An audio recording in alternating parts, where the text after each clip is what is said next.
Greetings to everyone, but let's give you a round of applause.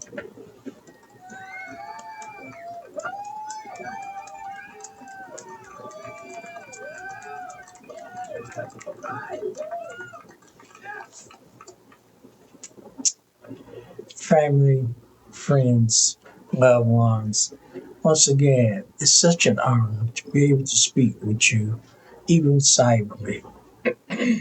Excuse me.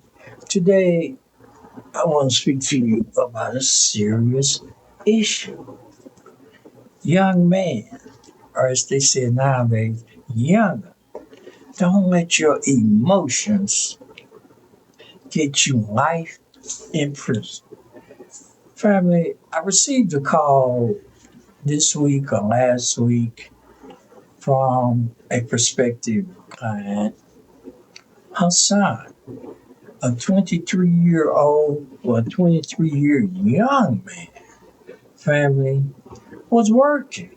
Was working with these in the scooter business. You see these scooters now everywhere. And him and another employee got into an argument, I guess, over who got to the scooter first. But apparently, and I'm not telling all of the story because I don't want to dispose anything, but basics of the story. The two employees got into an argument over who got to the scooter first, and my prospective client's son, 23 years young, shot 5 times at this other employee. Now, did the young man have the gun on him or in his car or nearby? I don't have all those facts. But in any event, family, he didn't hit anyone. The young man did not, luckily, but they charged him with 5 counts, family, of attempted murder. He's looking at life in prison. Uh, Even if he's exonerated, family, win the case, it's no telling. I think his bond is 1,500,000. It's no telling how long, family, he would be sitting in jail before he even goes to court, and how long it could be years, family, as slow as the system is now, before he even get a trial and possibly even found innocent.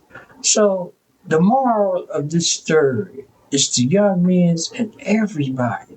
I keep hearing them talking about in games, talking about revenge. Family, friends, loved ones, young people. Revenge is an emotion. What does it benefit you to revenge your homie death or friend death? Now your family, your children is without you and you're in prison. Looking silly, feeling silly. I never understood that revenge thing. Now, I kind of understand crying for money. Not saying it's right.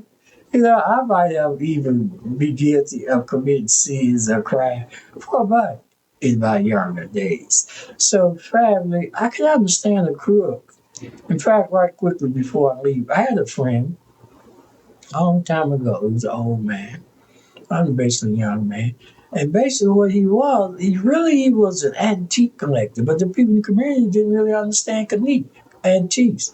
So this guy, his name's Lewis, he's gone. He would break in homes. At this time in Denver, we had a lot of Victorian homes that was 100 years old that was sitting up vacant. He would break into these homes, family, and steal a fireplace. He was strong, big old fireplace, the rails, even the chandeliers, the brass doorknobs, all these antiques out of these homes, and would sell them on Broadway. Even the commode. People in the neighborhood thought he was a junk man, but he really was a burglar. They broke in the home, breaking the entrance for these antiques in the home. He said oftentimes he would go in the home and that what he called vandals and bombs and hobos would be sleeping in these homes on the floor over all of this money. House might have even back then money, $5,000 or more are worth of valuable antiques and stuff in their house. And used to tell me, Lee, I hate a vandal worse than the police hates me, a thief because it serves no purpose. Because the ground will knock holes in the wall, even tear up the chandelier, just deface the whole property for no reason at all. But family, friends, and young men in particular, don't let your emotions, don't let revenge, please, don't let anger get your life in prison. In the meantime, family, if you have legal questions or you have consumer questions, I'm still your guy, 24/7, 365. Be careful out there because it's a little crazy. Thanks a million for listening and peace.